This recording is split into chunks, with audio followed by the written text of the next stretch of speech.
Bienvenidos a su programa Acción de Axi Research, donde la información se convierte en estrategia, con el tema Neuromarketing en acción, marcas que conquistaron tu mente. Soy Paola Solórzano, CEO y fundadora de Axi Research, y me acompaña Elizabeth Rubalcaba, coordinadora de Neuromarketing.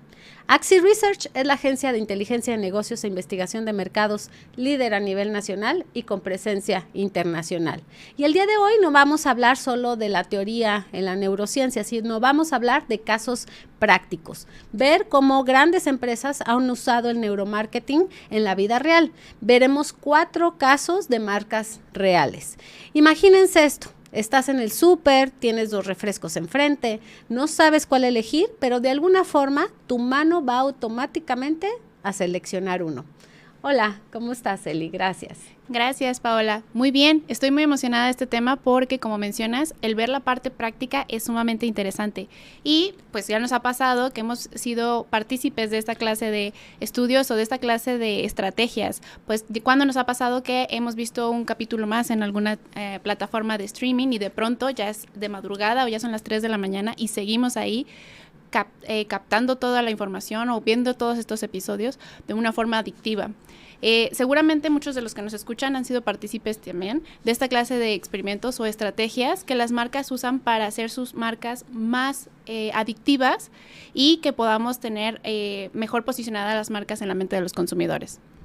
Muy bien, pues vamos iniciando con el primer caso a desmenuzar y que bueno, pues es un caso muy conocido a nivel internacional, sobre todo se ve en las clases de negocios y bueno, pues estas son marcas icónicas en el mundo, es Pepsi y Coca-Cola, de hecho se le llama la guerra de las colas, que ha habido, bueno, pues libros al respecto en torno pues a estrategia de negocios, a marketing y ahora lo abordaremos desde la parte de la neurociencia.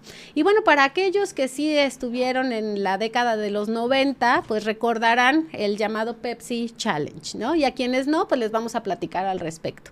En ese momento, lo que hizo Pepsi, porque justo tenía esta rivalidad directa con Coca-Cola, es generar una prueba ciega, ¿no? Esta forma de hacer que las personas consumieran sin la marca y probaran un poco de ambos productos y decidieran cuál les gustara más.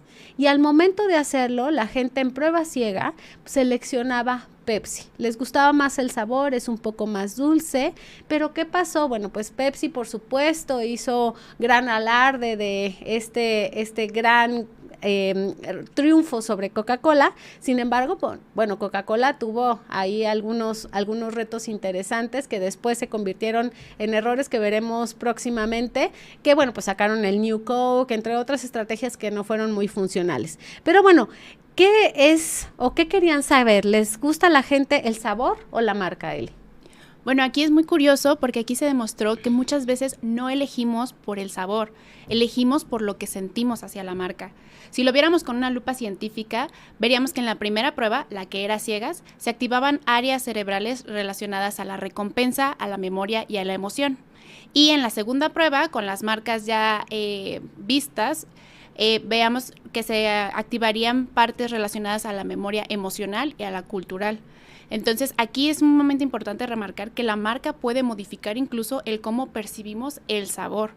Ha habido varios estudios con otros productos alimenticios o con bebidas en donde se ha demostrado que engañamos a nuestro propio cerebro y después intentamos convencerlo de que el cierto sabor de cierta marca que nosotros preferimos estaba por encima de otra que tal vez a nuestros sentidos les agradó más, pero no tenían este vínculo o esta emoción hacia esa marca y por eso nos autojustificamos. Pero muchas veces es el cerebro que se está autoajustando para que la preferencia de sabor se ajuste a la preferencia personal, que el vínculo que tenemos con la marca. Es súper interesante porque, bueno, ya tenemos un capítulo también de acción que podrán consultar también acerca de cómo nos enamoramos, pues también nos podemos enamorar de las marcas y cómo al momento de estar enamorado de una persona sí tenemos este cambio de percepción y lo mismo sucede con un producto o con un servicio. Lo vemos más bonito, nos sabe más rico, ¿no? Y tenemos este impulso, ¿no? De querer comprarlo porque tenemos este sentido sentido de enamoramiento, y cómo esto es tan importante que lo entiendan las marcas, el generar esta lealtad, ¿no?, hacia su producto, hacia su servicio, pero a través de este apego emocional a la marca directamente. Y bueno, pues todo esto que pasó con el caso de la guerra de las colas, del Pepsi Challenge, pues cambió, ¿no?, completamente la forma en que las empresas entienden al consumidor.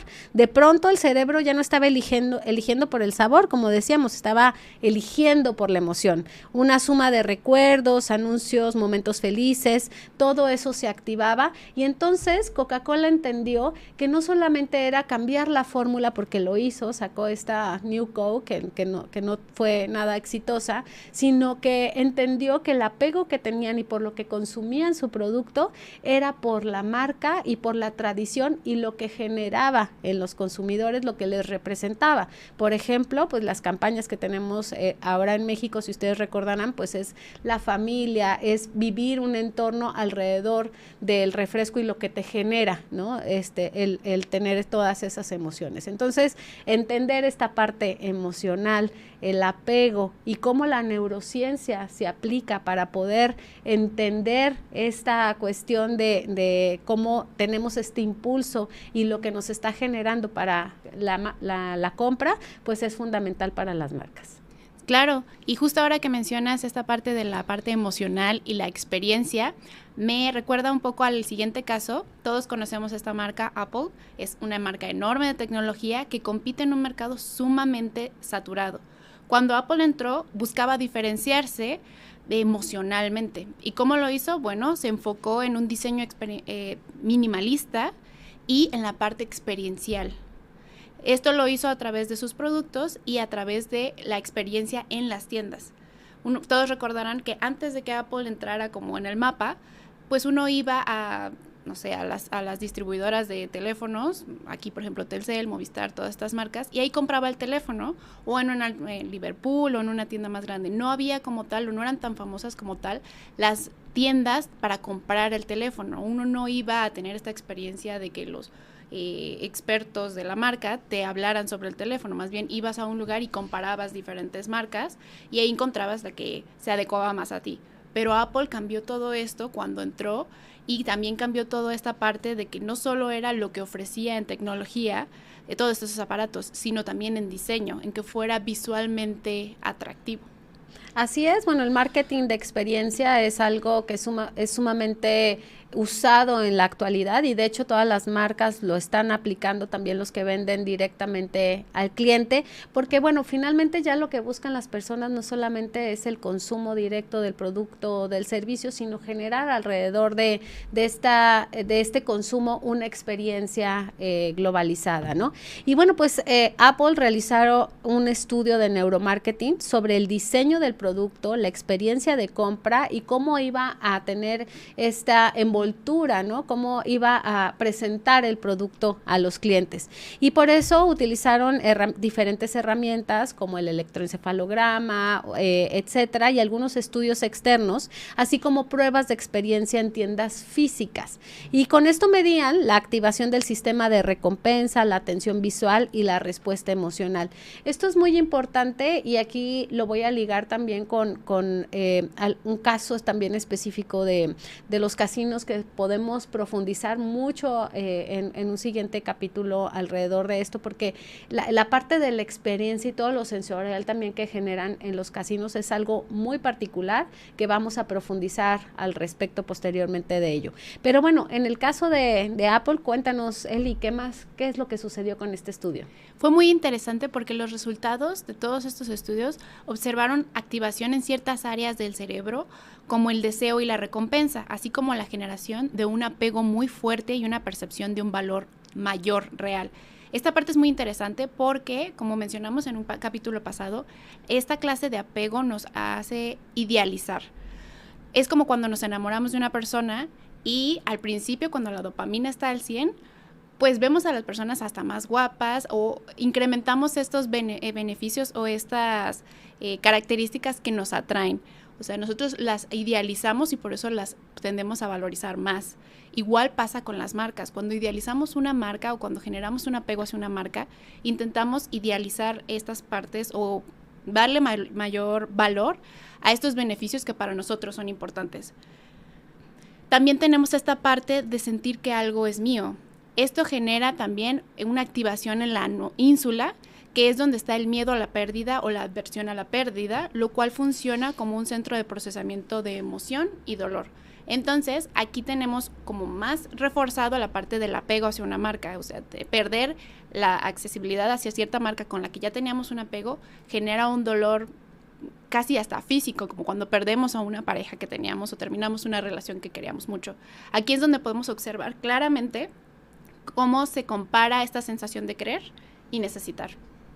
Súper interesante porque, bueno, pues aquí se vincula con el tema de toda la experiencia alrededor y lo que te hace sentir. Mucho hablo yo también en mis conferencias sobre esta pirámide de Maslow, que no siempre alrededor de las necesidades nos debemos ir a las necesidades básicas, ¿no? Hay las necesidades sociales, las necesidades de autorrealización, ¿no? Por ejemplo, una experiencia muy única es cuando te puedes comprar o vas a la prueba del auto, ¿no? Y que también podemos hablar al respecto. Casinos, comprar un auto es algo que genera toda esta parte sensorial y neurológica sumamente potente. Pues el olor a auto nuevo, el escuchar y lo que te generan las emociones, yo creo que comprar un auto es de lo que más también genera emoción, porque no solamente es visualizarte en un futuro en ese auto, sino lo que has logrado en esta parte de las necesidades de autorrealización, ¿no? El de me lo pude comprar, ¿no? Que siempre también algo que estamos diciendo es que la mercadotecnia no crean las necesidades, sino satisface deseos, y que los mercadólogos finalmente somos seductores, y en esta parte de la seducción es encontrar en estas estrategias de neurociencia cómo podemos hacer que la persona sienta esa experiencia y ese amor hacia la marca. Por ejemplo, la experiencia de abrir una caja de iPhone, ¿no? Estas cajas maravillosas que vienen, o sea, este sentimiento de quitarle, ¿no? El plastiquito, abrir esta caja dura, ¿no? Que sabes que esta sensación también de logro, de tengo esta pertenencia, ¿no? Que más allá de un artículo se vuelve algo, como ya mencionaba Eli, pues algo más emocional, más de apego, como si fuera una persona. Y bueno, pues que las tiendas también este diseño en específico, pues completan, ¿no? Totalmente la experiencia de lo que se veía viniendo anteriormente al comprar un celular, ¿no? Y así fue como Apple se diferenció de que Apple no solo vende tecnología, vende una experiencia emocional, y ahí es donde encontró ese nicho y ese mercado para tener esta conexión emocional con su segmento de mercado. Sí, así es. Aquí es donde Apple se diferenció entre vender tecnología y venderte una experiencia emocional, una experiencia aspiracional, incluso como mencionabas. Hemos visto que incluso Apple se ha posicionado como una marca que puede ser hasta aspiracional entre ciertos individuos, de sentirse parte de, yo tengo un Apple, tengo mi tableta o mi celular, soy parte de ese grupo de personas, soy parte de esta comunidad que tiene toda esta parte de Apple. E incluso también está fomentado esta parte de tener todos los dispositivos de una misma para tener este vínculo en el que se conecta la tablet con el celular. Todo esto genera que te sientas parte de un grupo, te sientas parte de algo, y a esto al cerebro le fascina. Y bueno, pues vamos al caso número 3, Netflix y la adicción al contenido.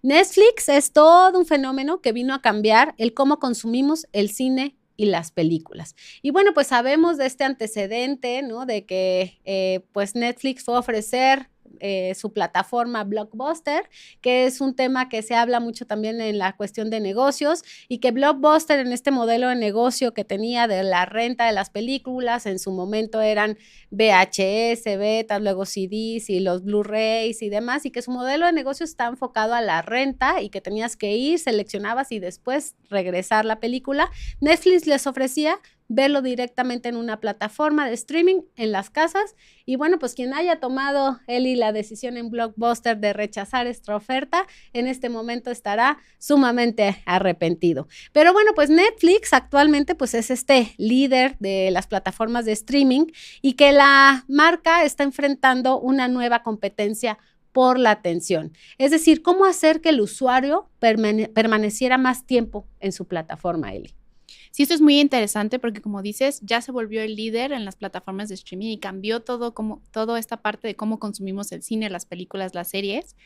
Pero, pues, ¿cómo le hace Netflix para que nos quedemos en Netflix? Para que estemos ahí sentados viendo capítulo tras capítulo. Bueno, llevaron a cabo un estudio de comportamiento masivo con toda la información que tenían de sus usuarios a través del Big Data. Con esto hicieron pruebas A/B para medir si las miniaturas de las películas o las series eran más efectivas dependiendo pues la imagen que nos mostraban, o incluso hicieron algunos estudios de hábitos y recompensas para ver cómo podían hacer que el usuario se mantuviera viendo el contenido. Los resultados fueron muy interesantes y midieron tiempo de visualización, números de episodios consecutivos, tasas de abandono, interacción con el contenido, y todas estas muestras o todo esto muestra cómo se activa la dopamina en el cerebro ante la anticipación del siguiente capítulo, el descubrimiento de más contenido, entre otras muchas cosas que nos mantienen en Netflix, nos mantienen viendo el contenido que tenemos ahí. La dopamina es un transmisor muy fuerte y caprichoso que siempre está buscando más nuevas emociones, nuevas experiencias, recompensas inmediatas, y esto lo hace adictivo. No es una recompensa del aquí y el ahora, es una recompensa futura. Y bueno, pues por eso decimos todo esto que nos comentó Eli, bueno, solo un capítulo más, ¿no? El tema de la generación del autoplay, incrementa el consumo. Estás terminando de ver tu capítulo, ¿no? Y en 3 segundos ya está iniciando el que sigue, ¿no? La personalización aumenta el engagement y se activa con el ciclo de anticipación esta dopamina, ¿no? De la que tanto estamos hablando. No es casualidad, está diseñado para que no quieras parar. Y bueno, pues una vez hasta cuando terminas, ¿no? Los capítulos después te enseña o te muestra según tu consumo y todo este análisis de lo que tienes previo, pues te va poniendo cuáles son los siguientes, las siguientes series o las siguientes películas que puedes ver, aunque te hayas aventado un maratón de varias horas. Quiere que continúes en esta plataforma y en este engagement de no separarte, ¿no? De estar viéndola y que continúes y que tengas tu próxima historia. Y todo esto que decimos, ay, caray, ya me lee, ¿no? Pues no es casualidad, es que ya tenemos un patrón de nuestro consumo, de nuestros gustos, de nuestros hábitos, que finalmente analizando todo esto y utilizando la parte de la neurociencia para saber cómo conectar y cómo enganchar a nuestra audiencia, pues es que Netflix lo está utilizando. Claro, y a mí me recuerdo mucho que cuando estaba esta parte de que estaban haciendo como estos testeos, yo recuerdo que me salían contenidos o el mismo contenido con diferentes carátulas y yo pensaba, ¿por qué me aparece tanto con diferentes imágenes? Bueno, me estaban testeando, estaban viendo cuál iba a ser la que me iba a convencer de ver ese contenido, ¿no? Entonces, toda esta información lo está testeando Netflix para poder ver cómo llegar más fácil o más directo hacia los consumidores o personalizar el contenido para que pueda ser más consumido por el usuario. Y es muy interesante porque todo esto se respalda en una parte científica y del cerebro para ver cómo hacer que haya esta recompensa, cómo hacer esta parte más adictiva y que se mantenga la atención en Netflix. Así es, y bueno, pues nada es casualidad, ¿no? La parte de las carátulas, también los segundos que te muestran, ¿no? Previos, que solamente con posicionarte sobre la película o la serie te pasa algunos segundos clave sin que sea totalmente spoiler, ¿no? De que te anticipe de cómo va a acabar la serie, pero es esta parte del engagement que hace que tengas esta atención y que quieras verlo, ¿no? Entonces, bueno, pues todo esto nuevamente regresamos a cómo utilizamos la neurociencia y entendemos muy bien al consumidor para jalar a las marcas. Y bueno, pues ahora vamos a ver un tercer, ¿no? Un cuarto caso, más bien, el de Nike y la motivación emocional, Eli. Y bueno, pues en este mercado competitivo de la ropa deportiva actualmente tenemos muy posicionado a Nike. Por eso este posicionamiento le costó un gran esfuerzo en general en sus estrategias de marketing.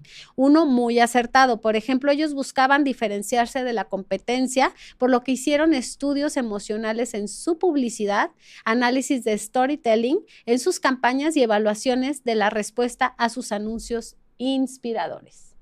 Sí, es que es cierto. ¿Y cómo midieron esta parte emocional o esta identificación personal? Lo hicieron a través de la activación de la emoción, la identificación, la memoria del anuncio que tanto los recordaban y la intención de compra posterior a ver los anuncios. Los resultados fueron altamente interesantes, con una alta conexión emocional, asociación con valores como el esfuerzo, la superación y así la lealtad a largo plazo.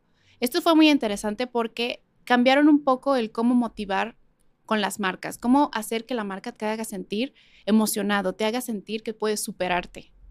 Y bueno, pues ¿quién no vio alguno de estos anuncios inspiradores de Nike y su icónica frase Just Do It, ¿no? Estos estudios no solo inspiran, crean una conexión con la identidad personal vinculada con la superación, el esfuerzo y el logro. Es algo que te hace que sientas que estás conectado a nivel íntimo, ¿no? Con la marca más allá de pues solamente una compra que pudiera ser fría, sino que está dentro de tu persona, que te entiende, que está en ese momento tan tuyo que es el momento de hacer ejercicio, ¿no? Claro, y no solo se fueron hacia el público objetivo, claro que serían, no sé, los deportistas o los que suelen hacer ejercicio, se fueron a un público masivo.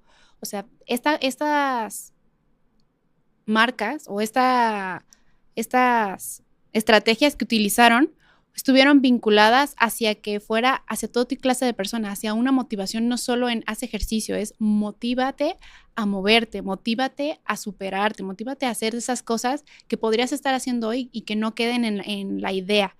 Entonces, toda esta motivación o este storytelling que nos estaban mostrando iba más allá del público objetivo, claro, que serían los deportistas. Iba hacia todo el público para que te sintieras identificado y que pudieras sentir esta superación y vincularte con la marca de una forma más personal. Así podían aperturar a tener más consumidores de otra clase de perfiles. Así es, y bueno, pues en los estudios que nosotros hacemos regularmente, justo es buscar esos momentos clave o qué frase, qué visual es el que conecta más emocionalmente con nuestro mercado objetivo, en qué momento está este pico de la emoción y por ejemplo ahí estratégicamente pues va insertada la marca, va insertada la frase, el call to action que le llamamos para que finalmente compren.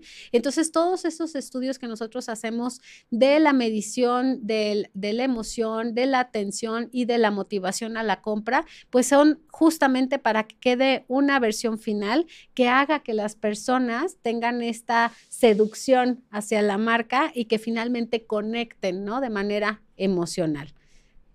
Y bueno, pues esto es entender también que todas las marcas deberíamos usar, ¿no? El tema de las emociones. Muchos me preguntan, oye, pues yo soy una marca pues que vendo tornillos, ¿no? ¿Cómo voy a generar una emoción? O yo vendo un servicio B2B, ¿no? En el caso de nosotros, que es B2B, business to business, no directamente B2C, que es al consumidor final, business to consumer. Yo les digo, claro que podemos encontrar esa conexión emocional de la marca. En nuestro caso, pues algo que hablamos mucho está en el mapa de las emociones que tienen los seres humanos, pues que mientras más fuerte sea la emoción es mientras más vamos a conectar. Y bueno, pues nuestro caso pues sería la seguridad, ¿no? Darle seguridad a quien nos contrata para la toma de decisiones, ¿no? Esa es una emoción, darle certeza, darle tranquilidad, darle la emoción también de la felicidad de que tiene la información en la mano para sacar adelante un proyecto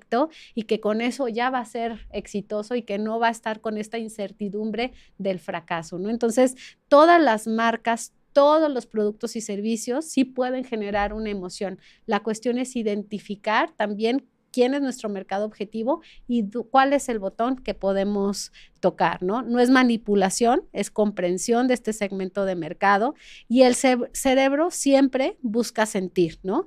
Y las decisiones más importantes no son totalmente racionales, ¿no, Eli?